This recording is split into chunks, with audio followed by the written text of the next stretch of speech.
But first, in a monumental stuff-up, the election was inadvertently announced today, not by the Prime Minister, but his own department.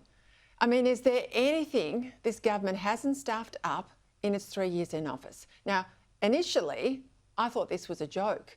A social media post that went up today on the official PM&C account announcing that the country was now officially in caretaker mode. Now, it lasted online for all of about 4 minutes before someone, and a very serious red face I suspect, took it down. But it prompted this embarrassing exchange in Senate estimates. Are we in caretaker right now? Senator, no, we're not in caretaker. In all languages, exactly. The bad news is the Prime Minister didn't get to call the election, PM&C did. Senator, I don't know who's running the country, good God. Senator, my colleagues are trying to work out why this occurred, so I will just say that obviously this is an error, and we apologise for that. Now, clearly tomorrow, Anthony Albanese will call the election. Based on a whole lot of hints, we'll likely head to the polls on Saturday, the 3rd of May. I've got a birthday in May, so I just need to know which weekends I'm keeping free. Well, OK. Well, it will be in May. I can guarantee that, and it'll be called pretty imminently. But I'm not calling it today. but I will call it soon.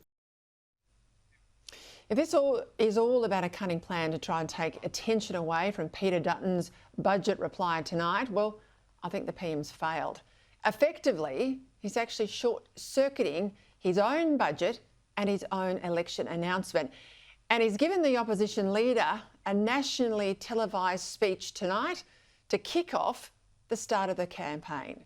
Not the staged courtyard sort of event that PMs in the past have used to try and get that first crack at framing the election contest.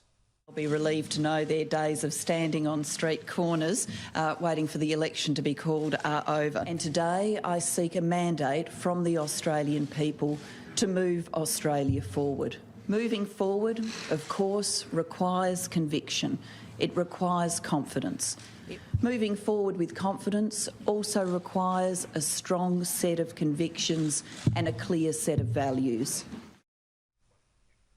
Goodness me, I've got PTSD watching that because it was roundly mocked at the time. But that's what what the Prime Minister tries to do with that initial first press conference: frame the contest. Instead, tonight, that first crack at framing the contest will be given to Peter Dutton. Now, cleverly, Dutton's already flagged some of the announcements he'll make tonight in the morning papers. And because that's then picked up by TV and radio, we've had a whole day of coverage around the opposition's plans to deal with cost of living. And poor old Jim Chalmers, he's only had 1 day and a bit out of his 70 cents a day tax cut before the switch has already been flicked to the opposition. And instead of a 70 cent a day tax cut in a year or so's time, tonight the Coalition will offer most families a $1,500 a year saving on their power bill, on their cost of living bill, by halving fuel excise if elected.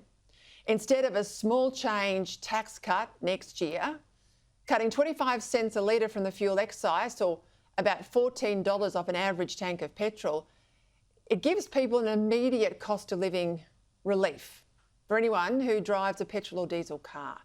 Now, that's families in outer metro areas who more than often use multiple tanks of fuel a week and more than often have more than one car per household.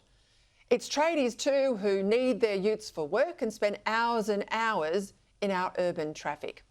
It's also for the people in the country who drive the big Ks, the regional voters that are too often left behind under Labor. Best of all here, the more you drive, the more you save. And unlike personal income tax cuts, this fuel excise cut will flow through and reduce all the prices we pay on everything that's transported to the shops via road transport. So this is very much pitched to the Coalition's most prospective seats, the seats they need to win government.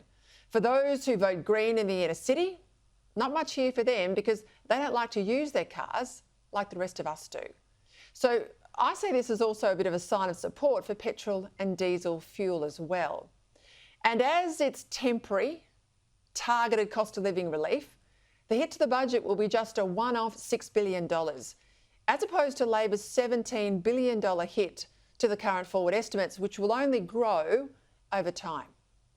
Now, I think the coalition's outplayed Labor here on both the politics and the economics.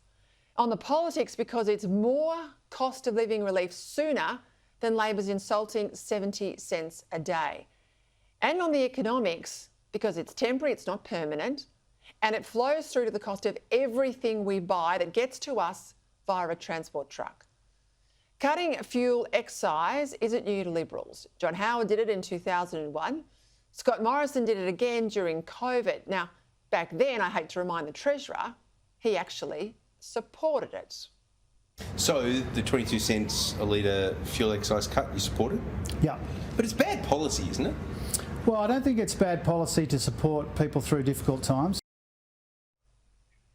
Funny that, he was hysterical about it today in question time, but supported it in the past. Now, this time tomorrow, finally, will be in official election campaign mode. It will be a dirty campaign with plenty of below-the-belt personal attacks on Peter Dutton, because Labor's desperate to avoid making history by becoming the first one-term government to lose in nearly a century. Now, given just how close the polls are, it'll be the campaign itself that determines the result.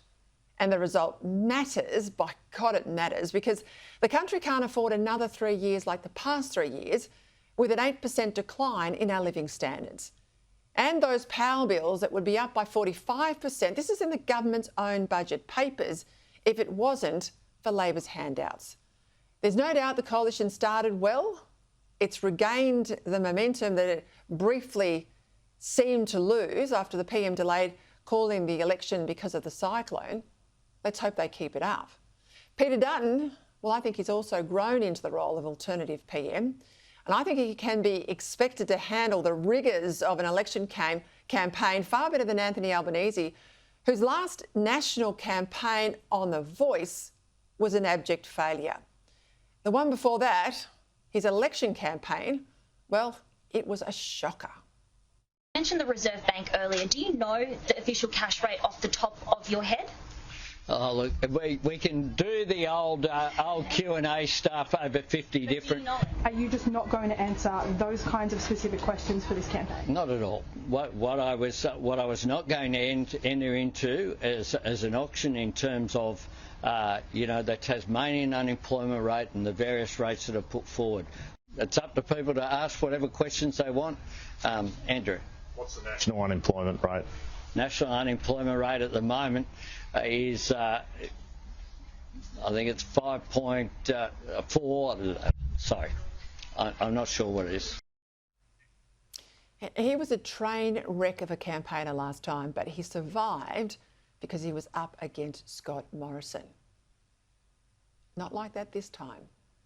By choosing to offer cost of living relief via those fuel cuts, the coalition has spotlit the fact that this election is less a choice between the coalition and Labor, and instead a choice between a Dutton majority government and an Albanese-banned alliance, the Frankenstein option, I call it. Now, nearly all the polls have Labor's vote at least 2 percentage points behind where it was at that last election. Having only a 2-seat majority last time, Labor cannot win majority government this time, meaning it will have to make a deal with the Greens. Now, the coalition, by contrast, can only form a majority government because the Greens and the Teals will never do a deal with them, and no Liberal or Nat would ever sacrifice their values to appease Adam Bandt. So in making the choice he has to reject everything that the hard left stands for, Dutton has helped to create the contest he needs. The more voters consider the real choice as one between Dutton on one hand and between Albanese and Bandt on the other, the more likely they are to vote for change. As well, in his formal budget reply, and now just a little over an hour, the opposition leader is expected to give more detail on the coalition's energy policy, particularly gas, more detail on cuts to immigration, and more detail on his plans to ramp up defence. Now, I hope there'll be more too on flying one flag, not 3, on stressing our national unity over our diversity, I want to see Liberals declare with clarity that women and girls should not have to face unfair sporting competition from biological men.